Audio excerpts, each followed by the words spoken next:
제가 이전에 국립대학교 병원 비뇨의학과에서 교수로 재직했을 때에는 환자분들에게 전립선 비대증에 대한 치료 방법으로 수술적 치료를 결정한 경우에는 무조건 폴랩 수술이었습니다.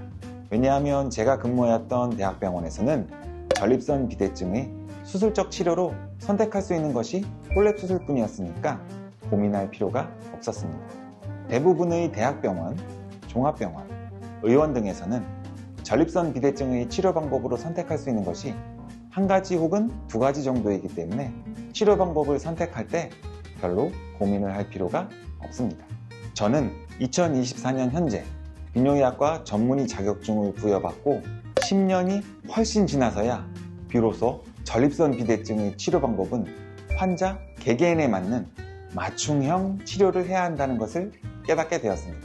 전립선의 크기, 모양, 방광 출구의 각도, 요도 협착 유무, 환자분의 나이, 뇌졸중이나 심장질환, 당뇨 등의 내과적 가거력, 이러한 질병으로 인해서 드시는 약품 종류, 성생활 정도나 능력 등 수많은 요소들을 종합해서 환자분에게 최적의 효과와 최소한의 부담을 주는 치료 방법을 선택하는 것이 매우 중요하다고 생각합니다.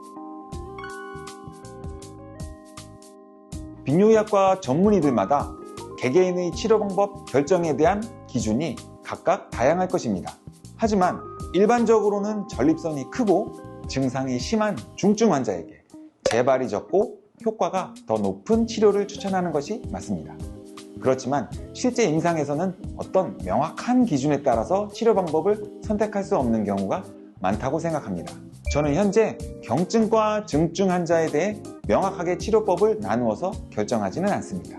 다만 제가 확실하게 제 나름대로의 기준을 갖고 있는 것은 최신의 치료법, 비싼 치료 방법이 무조건 좋은 것은 절대 아니라는 점입니다. 환자분의 나이, 기본적인 건강 상태, 전립선의 크기 및 모양, 방광의 기능 상태 등을 종합해서 비뇨의학 박사 학위를 갖고 있는 비뇨의학과 전문의로서 자부심을 갖고 떳떳할 수 있는 치료 방법을 선택해서 시행하고 있습니다. 전립선의 크기별로 확실하게 정해져 있는 전립선 비대증 치료 방법이 있는 것은 아닙니다. 지금은 거의 사용하지 않고 있는 전립선 비대증 치료 방법인 경요도 전립선 절제 수술 같은 경우에는 전립선의 크기가 커지면 커질수록 거의 정확히 비례해서 수술 시간도 길어집니다. 하지만 현재 많이 사용되고 있는 전립선 비대증 치료 방법 중에서 폴랩 수술과 워터젯 로봇 수술은 전립선 크기에 비례해서 수술 시간이 완전히 비례하지는 않고 크기에 비해 수술 시간은 서서히 길어지게 됩니다.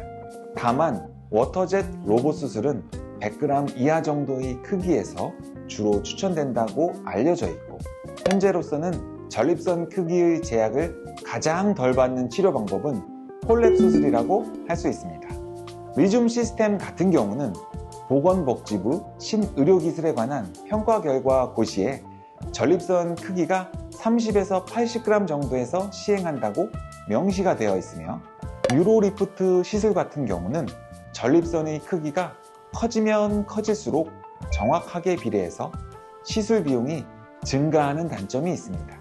현재 제가 나름대로 기준을 잡고 있는 것 중 한 가지 확실한 것은 전립선의 크기가 100g을 넘는 거대 전립선 환자에게는 폴랩 수술 이외에는 다른 치료 방법은 시행하지도 않고 권유하지도 않고 있다는 점입니다. 일반적으로 전립선 비대증이 발병하는 시기는 대개 50대 이상, 60에서 70대가 많은데 장년기, 노년기에는 여러 전신적 신체 질병들이 하나둘씩 발생하는 나이입니다. 가장 흔한 고혈압, 당뇨, 심근경색, 뇌질환 등이 있는데 전신 상태가 나쁜 환자일수록 심폐기능에 무리가 가지 않는 마취 방법을 선택해야 하며 또한 수술이나 시술에 걸리는 시간도 생각해야 하고 출혈량도 신경을 써야 합니다. 전립선 비대증의 수술 부위는 회음부, 골반강내이기 때문에 척추 마취로도 수술이 충분히 가능하여 전신 마취 후에 발생할 수 있는 심장이나 폐의 합병증, 혈전증 등이 거의 발생하지 않고 회복도 매우 빠르게 진행됩니다.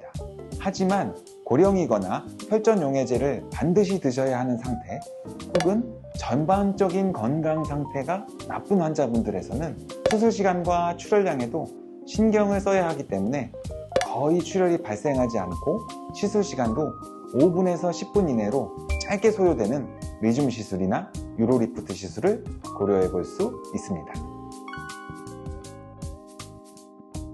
치료법마다 환자분들이 치료 만족도를 순위를 부여할 정도로 차이가 나는 것은 아닙니다. 당연히 환자분들 개개인의 전립선 비대증 상태 및 배뇨 양상을 정확하게 확인해서 치료 방법을 결정하기 위해 경직장 전립선 초음파, 방광요도 내시경, 요속 검사 등을 시행한 후에 환자분들이 내과적 건강 상태 및 기저질환을 정확히 파악한 후에 여러 가지 전립선 비대증에 대한 수술적 치료 혹은 시술적 치료 중에서 가장 합리적인 방법을 선택해서 시행한다면 모든 환자분들이 치료 만족도는 매우 높은 상태로 동일할 것이라고 생각을 합니다. 하지만 예를 들어 전립선 비대증 크기가 50g 정도로 매우 크지는 않고 나이는 50대 후반이면서 아직 왕성한 부부 생활을 하시는 분이 양뇨와 잔뇨 불편감, 주간 빈뇨 불편감 등 이러한 증상 등으로 3년 이상 약물 치료를 했지만 배뇨 양상 호전이 없어서 추가적 치료를 고려하고 있을 때 현재 자신이 근무하고 있는 병원에서 홀랩 수술만 가능한 상태여서 홀랩 수술을 결정하고 치료를 하는 경우 과연 이러한 환자분들이 수술 후 증상 개선 효과, 부작용 및 합병증의 발생 정도, 비용적인 부분 등에서 만족을 할 수 있을까요? 저는 절대 아닐 것이라고 생각을 합니다. 전립선 비대증의 치료는 반드시 환자 개개인의 상태를 정확히 확인하고 맞춤형 치료를 해야 합니다. 자신의 상태를 확인하시고 치료를 맡기시려는 병원이 최근에 전 세계적으로 많이 사용하고 있는 전립선 비대증 치료 방법인 홀랩 수술, 워터젯 로봇 수술, 리줌 시술, 유로리프트 시술이 모두 가능한 곳인지를 꼭 확인하시고 치료를 맡기시라는 말씀을 다시 한번 당부드리겠습니다.